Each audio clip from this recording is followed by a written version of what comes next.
दोस्तों ये बात तो हम सब जानते हैं कि उत्तर प्रदेश से शुरू हुआ बुलडोजर एक्शन अब धीरे धीरे देश के दूसरे राज्यों में भी फैल चुका है। हमें कई बार अपराधियों पर बुलडोजर कार्यवाही देखने को मिलती है, उत्तर प्रदेश के अलावा भी मध्य प्रदेश, राजस्थान वगैरह में, राइट। तो अब देखिए इस बुलडोजर एक्शन पर आज सुप्रीम कोर्ट में सुनवाई हुई और सुप्रीम कोर्ट ने इस पर सुझाव भी मांगे कुछ, और इस मुद्दे पर सुनवाई करते हुए ये कहा कि सिर्फ आरोपी होने पर किसी का घर नहीं गिरा सकते हैं, यहाँ तक कि आरोपी नहीं बल्कि दोषी भी साबित हो गया तब भी उसके घर पर बुलडोजर नहीं गिराया जा सकता है। तो क्या ऐसे में जो यूपी की योगी सरकार और जो बुलडोजर बाबा के नाम से फेमस सरकार है वो बुलडोजर कार्रवाई करती है, क्या वो लीगल है या इलीगल है? आइए देखते हैं और समझते हैं दोस्तों कि देश के सर्वोच्च न्यायालय सुप्रीम कोर्ट के सामने अपराधियों पर बुलडोजर चलाने के क्या मायने हैं। आज सर्वोच्च न्यायालय ने इस मुद्दे पर क्या कहा। दोस्तों आज सुप्रीम कोर्ट में सोमवार को देश भर में आरोपियों के खिलाफ बुलडोजर कार्रवाई करने पर सुनवाई हुई और इसमें सुप्रीम कोर्ट ने एक तो ये साफ साफ कह दिया कि अगर कोई सिर्फ आरोपी है तो उसकी प्रॉपर्टी गिराने की कार्रवाई कैसे की जा सकती है। सुप्रीम कोर्ट के जस्टिस विश्वनाथन और जस्टिस BR गवाई की बेंच ने कहा कि अगर कोई दोषी भी हो तब भी ऐसी कार्रवाई नहीं की जा सकती है। सुप्रीम कोर्ट ने कहा कि किसी का बेटा आरोपी हो सकता है लेकिन इस आधार पर पिता का घर गिरा देना ये तो कार्रवाई का कोई सही तरीका नहीं है। हालांकि दोस्तों सुप्रीम कोर्ट ने इस सुनवाई के दौरान एक और बात भी कही। सुप्रीम कोर्ट ने कहा कि हम यहाँ अवैध अतिक्रमण के बारे में बात नहीं कर रहे हैं, इस मामले से जुड़ी पार्टियां सुझाव दें और हम पूरे देश में बुलडोजर एक्शन पर एक गाइडलाइन जारी कर सकते हैं, ये कहा है सुप्रीम कोर्ट ने। सुप्रीम कोर्ट जमीयत उलेमा ए हिंद की याचिका पर सुनवाई कर रहा है। इस याचिका में ये आरोप लगाए गए हैं कि जो बीजेपी शासित राज्य हैं वहां मुसलमानों को निशाना बनाया जा रहा है और बुलडोजर एक्शन लिया जा रहा है, मतलब स्पेशली मुसलमानों के घर गिराए जा रहे हैं। तो ये याचिका पर आज सुप्रीम कोर्ट में सुनवाई हुई। अब देखिए जरा समझिए कि इसमें केंद्र सरकार ने क्या कहा।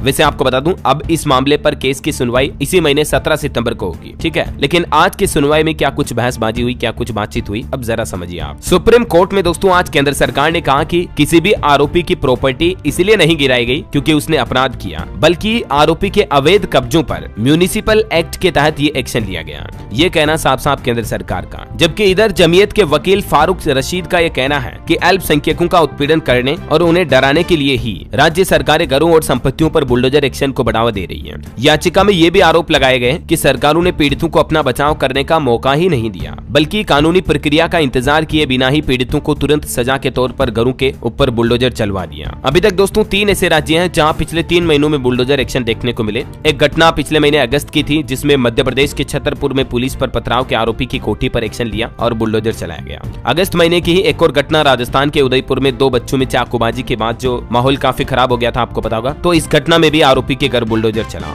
और इससे पहले जून महीने की एक घटना है उत्तर प्रदेश के मुरादाबाद और बलिया में 2 आरोपियों की 6 संपत्तियां तोड़ी गई, इन पर बुलडोजर एक्शन लिया गया। मध्य प्रदेश के आंकड़े भी देखें तो पिछले 2 साल में 12,000 बुलडोजर एक्शन देखे गए। कमलनाथ सरकार ने इसका ट्रायल किया लेकिन शिवराज सरकार ने बुलडोजर एक्शन को स्पीड दी और अभी मध्य प्रदेश की नई सरकार डॉक्टर मोहन यादव भी इसी राह पर चल रहे हैं। आखिर क्यों, सबसे बड़ा सवाल। ऐसे में दोस्तों अलग अलग राज्यों में बढ़ रही अब बुलडोजर एक्शन की घटनाओं पर आज सुप्रीम कोर्ट ने इस याचिका पर सुनवाई की और देश भर से सुझाव भी मांगे, सभी अलग अलग राजनीतिक पार्टियों से भी। हालांकि केंद्र सरकार ने इन सब में यही कहा कि बुलडोजर एक्शन अपराध की वजह से नहीं बल्कि जो अतिक्रमण और गलत तरीके से रूल्स के अगेंस्ट निर्माण कार्य किया हुआ है उसके ऊपर बुलडोजर चलाया गया। लेकिन यहाँ भी एक सबसे बड़ा पेचीदा सवाल ये है कि कई और आम लोग भी जो अतिक्रमण किए हुए हैं या जो रूल्स के अगेंस्ट कंस्ट्रक्शन निर्माण कार्य किए हुए हैं उन पर बुलडोजर क्यों नहीं चलता, बल्कि जो अपराध करने वाले लोग बाग होते हैं उन्हीं के अतिक्रमण को क्यों ढाया जाता है। तो ये प्रशासन के लिए एक सबसे बड़ा सवाल है जिसका जवाब देना जरूरी है। और बाकी देखते हैं अब 17 तारीख को इस मुद्दे पर सुनवाई होगी सुप्रीम कोर्ट में, क्या आदेश जारी किया जाता है देश के सर्वोच्च न्यायालय की तरफ से। जो भी अपडेट आएगा मैं आपको सबसे पहले बता दूंगा इसी चैनल DLS न्यूज के माध्यम से। तो बिल्कुल आप मेरे साथ जुड़े रहिएगा, चैनल को सब्सक्राइब करके बेल आइकन जरूर दबा देना, इस वीडियो को लाइक और शेयर जरूर करना। वैसे आपकी क्या राय है दोस्तों, क्या ये बुलडोजर एक्शन सही है अपराधियों के घर जमीन संपत्ति को ढहाना या नहीं है? आपकी राय और विचार भी मुझे नीचे कमेंट करके जरूर बताइएगा। जय हिंद, जय भारत, वंदे मातरम।